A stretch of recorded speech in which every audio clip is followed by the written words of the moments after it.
ለሰዓቱ ካዘጋጀናቸው ዜናዎቻችን አበይቶቹን ስናቀርብ የዓለም አቀፉ ማህበረሰብ ዝምታውን ይስበር፣ ለትግራይ የድሮን ጥቃትን ያውግዝ ብሏል ህወሓት። ኢራን ቴልአቪቭን ጨምሮ የእስራኤል ኢላማዎችን በሚሳኤል መምታቷን ሰምተናል።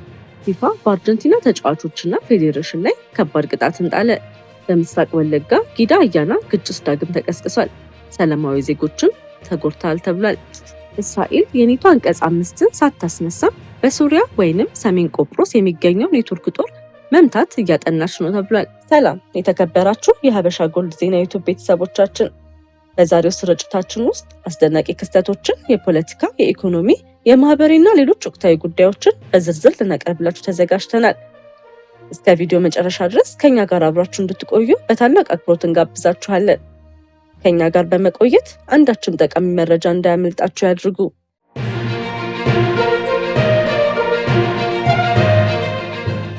ወደ ዝርዝሮቹ እናልፋለን። ህወሓት ዓለም አቀፉ ማህበረሰብ ዝምታውን በመስበር በትግራይ ክልል እየተፈጸመ ነው ያለውን የድሮን ጥቃት እንዲያወግዝና ለግጭቱ የድርድር መፍትሄ እንዲፈልግ ጥሪ አቅርቧል። ድርጅቱ ዛሬ ባወጣው መግለጫ መሰረት የፌዴራል መንግስቱ በትግራይ የሚደረገውን የድሮን ጥቃት አጠናክሮ ቀጥሏል ሲል ከሷል። ህወሓት በመግለጫው ለእነዚህ ጥቃቶች ወታደራዊ ምላሽ ከመስጠት አሁንም መቆጠቡን ገልጾ ይህም ሁኔታ እንዳይባባስና ቀጠናውን ወደ አዲስ ጦርነት እንዳይገባ በማሰብ መሆኑንም አስታውቋል። ህወሓት አሁንም ለሰላማዊ መፍትሄና ለድርድር ያለውን አቋም እንዳልተለወጠ ገልጿል።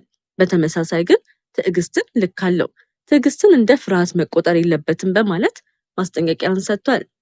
ድርጅቱን በመጨረሻ ትግራይን ከጥቃት ለመከላከል እንደሚገደድ ገልጾ ዓለም አቀፉ ማህበረሰብ በጉዳዩ ላይ ንቁ ሚና እንዲወስድ፣ ጥቃቶችንም እንዲያወግዝና ተዋጊ ወገኖችን ወደ ድርድር እንዲያመጣም ጠይቋል።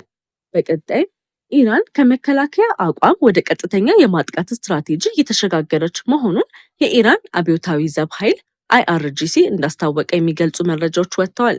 በዚህም መሰረት ቴልአቪቭን ጨምሮ በእስራኤል የሚገኙ የተለያዩ ወታደራዊ ኢላማዎችን በበርካታ ሚሳኤሎች የተመቱ መሆናቸውን ተገልጿል።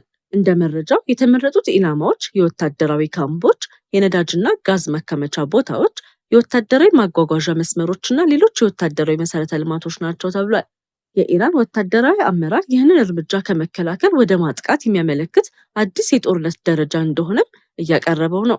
ሆኖም የጥቃቶቹ ትክክለኛ ውጤት፣ የደረሰው ጉዳትና የተመቱ ኢላማዎች በገለልተኛ ምንጮች እስካልተረጋገጡ ድረስ ጥንቃቄ አሁንም ይፈልጋሉ ተብሏል።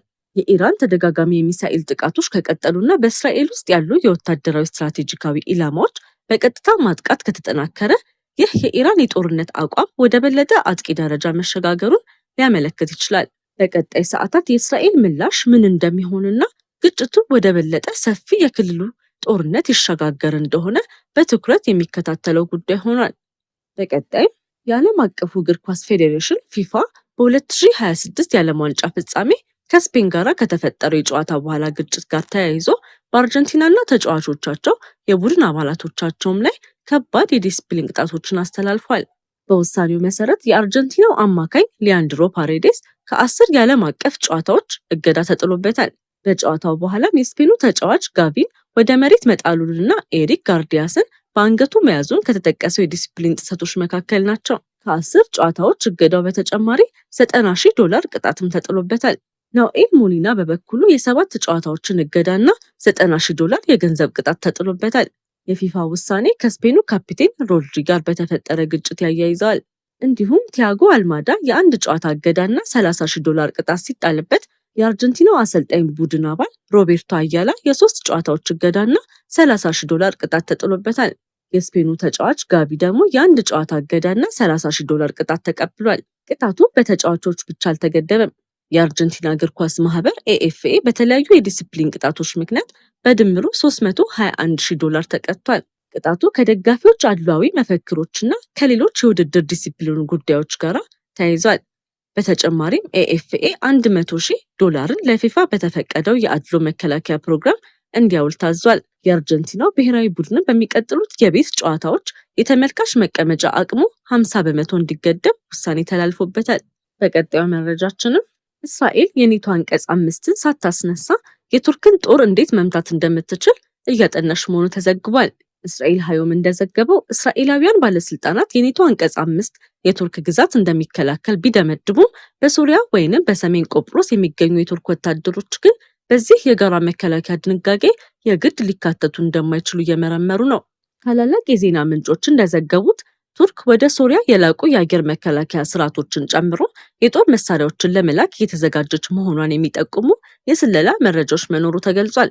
በዚህ የተነሳም የእስራኤል ጠቅላይ ሚኒስትር ኔታንያሁ በቱርክ ጉዳይ ላይ ከመከላከያና ከስለላ አለቆች ጋር አስቸኳይ የደህንነት ሚኒስትሮች ስብሰባ ማካሄዳቸው ተዘግቧል።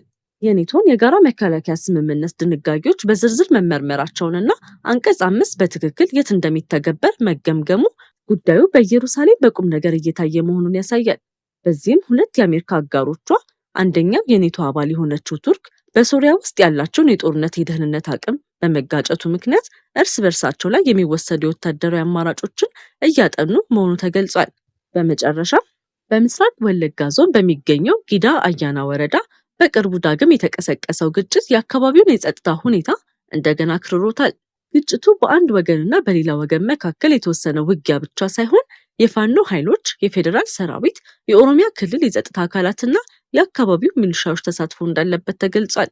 ይህም ግጭቱ በጊዳ አያና የሚገኘውን የሰላምና የጸጥታ ሁኔታ በከፍተኛ ደረጃ እንዳሰጋ አሳሳቢ ምልክት ሆኗል። በዚህ ጉዳይ ዙሪያ ከባድ አከራካሪ ነጥቦች የሚሆነው በወለጋ ውስጥ የተሳተፉ ኃይሎች ማንነትና የግጭቱ ዋና ዓላማ ነው። በተገኘው መረጃ መሰረት የፌዴራል መከላከያ ሰራዊት፣ የኦሮሚያ ክልል የጸጥታ ኃይሎች፣ የአካባቢው ሚሊሻዎችና የፋኖ ኃይሎች በግጭቱ ውስጥ ተሳታፊ መሆናቸው ተገልጿል። ይሁንና የፋኖ ኃይሎች በወለጋ ያላቸው ተሳትፎና ከሌሎች ታጣቂ ቡድኖች ጋር ያላቸው ግንኙነት በጣም አከራካሪ ጉዳይ ሆኗል። የአማራ ፋኖ ብሔራዊ ንቅናቄ የህዝብ ግንኙነት ኃላፊ አቶ አስረስ ማሬ በወለጋ የሚንቀሳቀሱ የፋኖ ኃይሎች የአካባቢው ተወላጆች መሆናቸውን ገልጸው ከኦሮሞ ነጻነት ሰራዊት ጋር ትብብር እንዳላቸው ተናግረዋል። ይህ አባባል ግን ከኦሮሞ ነጻነት ሰራዊት በኩል በጥብቅ ተቃውሞ ደርሶበታል። አንድ የኦሮሞ ነጻነት ሰራዊት ከፍተኛ አመራር ለአዲስ ስታንዳርድ በሰጡት ምላሽ የቀረበው መረጃ መሰረተ ቢስ እንደሆነ ገልጸው በወለጋ ውስጥ ምንም አይነት የፋኖ ኃይል የለም ብለዋል። እንዲሁም ቡድኑ የሚደገፈው በመንግስት ነው ሲሉም ክስ አቅርበዋል። ከወታደራዊ ፍጥጫው በላይ አሳሳቢ የሆነው የሰላማዊ ዜጎች ደህንነት ጉዳይ ነው። በአካባቢው ያሉ ነዋሪዎች ለአዲስ ስታንዳርድ እንደገለጹት የኦሮሞና የአማራ ብሔር ተወላጅ የሆኑ ሰላማዊ ዜጎች በግጭቱ መካከል በመከበባቸው ምክንያት ለከፍተኛ አደጋ ተጋልጠዋል። ነዋሪዎቹ የሰው ሕይወት መጥፋቱን፣ የመኖሪያ ቤቶች መቃጠላቸውንና የህዝብ መገልገያ መሰረተ ልማቶችም መውደማቸውን ገልጸዋል። ይህ የሚያሳየው ግጭቱ የተዋጊዎች ብቻ ችግር እንዳልሆነ ነው። የግጭቱ መስፋት በአካባቢው የሚኖሩ ቤተሰቦች ከቤታቸው ሊፈናቀሉ፣ የንግድ መጓጓዣ እንቅስቃሴያቸው ሊደናቀፍና በማህበረሰቦች መካከል ያለው እምነት የበለጠ ሊያሳንስ ይችላል ተብሏል። የጊዳ አያና ሁኔታ በጥልቀት ሲመለከቱት ችግሩ የሚወሰነው በአንድ የጦር ግንባር ብቻ አይደለም። በአካባቢው ያሉ የጸጥታ ኃይሎች፣ የአካባቢ ታጣቂዎችና የተለያዩ ፖለቲካ ትርክቶች መጋጨታቸውን ግጭቱን የበለጠ ውስብስብ ያደርገዋል። በተለይም አንድ ወገን የሚያቀርበው መረጃ በሌላኛው ወገን መቃወሙ የግጭቱን ትክክለኛ ተዋናዮችና ኢላማዎች ለመለየት አስቸጋሪ እንዳደረገው ነው። ስለዚህ በዚህ ጉዳይ ላይ የቀረቡ ክሶች ሁሉ እንደተረጋገጠ እውነታ መወሰዳቸው ሳይሆን ከተለያዩ ወገኖች የሚቀርቡ መረጃዎችን ለይቶ መመርመር ያስፈልጋል። ከዚህ ጋር በተያያዘ ዜና በሳምንቱ አጋማሽ ከሰዓት በኋላ ታጣቂዎች በፈጸሙት ጥቃት የኦሮሚያ ህብረት ስራ ባንክ ዋና ስራ አስኪያጅና የአዋሽ ባንክ ዋና ኦዲተርን ጨምሮ ለጊዜው ቁጥራቸው በውል ያልታወቀ ሰዎች ህይወት ማለፉ ተሰምቷል። በጥቃቱ የአዋሽ ባንክ ጊዳ አያና ቅርንጫፍ ዋና ኦዲተር ለሚ መንግስቱ፣ የኦሮሚያ ህብረት ስራ ባንክ ጊዳ አያና ቅርንጫፍ ዋና ስራ አስኪያጅ ማሙሽ ማሩን ጨምሮ በርካታ ሰዎች ህይወታቸው ማጣታቸውን የአካባቢው ነዋሪዎች ተናግረዋል። ጥቃቱ የተፈጸመው በወረዳው ቱሉ ሌንጫ ቀበሌ ልዩ ስሙ መቀለሊ በተባለ ስፍራ ጸጥታ ኃይሎቹ ከባንኮቹ የተሰበሰበውን ጥሬ ብር በተሽከርካሪ አጅበው በመጓዝ ላይ ሳሉ መሆኑን ምንጮቹ አሳውቀዋል። የተወደዳችሁ የሀበሻ ጎልድ ዜና ዩቲዩብ ቤተሰቦቻችን ለዛሬ ያዘጋጀናቸው ትኩስ አስፈላጊና ሰበር መረጃዎቻችን እስከዚህ ድረስ ነበሩ። ጊዜያችሁን ሰጥታችሁ ከኛ ጋር ስለነበራችሁ ከልብ እናመሰግናለን። ሁልጊዜ ፈጣን፣ ትክክለኛ፣ የተረጋገጠና ሚዛናዊ ዜና እንዲደርሳችሁ በየቀኑ በትጋት እየሰራ እንገኛለን። በኢትዮጵያና በዓለም ዙሪያ የሚከሰቱ ወቅታዊ ክስተቶችን፣ የፖለቲካ፣ የኢኮኖሚ፣ የማህበራዊና ሌሎች ወቅታዊ ጉዳዮችን በፍጥነትና በአስተማማኝ ሁኔታ ለእናንተ ለማድረስ ቁርጠኞች ነን። ከኛ ጋር ገና ካልተቀላቀላችሁ የሀበሻ ጎልድ ዜና ዩቲዩብ ቻናልን ሰብስክራይብ በማድረግ ቤተሰባችን ይሁኑ። እንዲሁም የደወል ምልክቱን በመንካት ማንኛውም አዲስ ዜናና ሰበር መረጃ በታተመ ቅጽበት እንዲደርሳችሁ ያድርጉ። ቪዲዮን ላይክ በማድረግ አስተያየታችሁን በመጻፍና ለወዳጆቻችሁ በማጋራት የምታደርጉልን ድጋፍ ለእኛ ትልቅ ብርታት አለው። ስለምትከታተሉንና ስለምትተማመኑብን ከልብ እናመሰግናለን።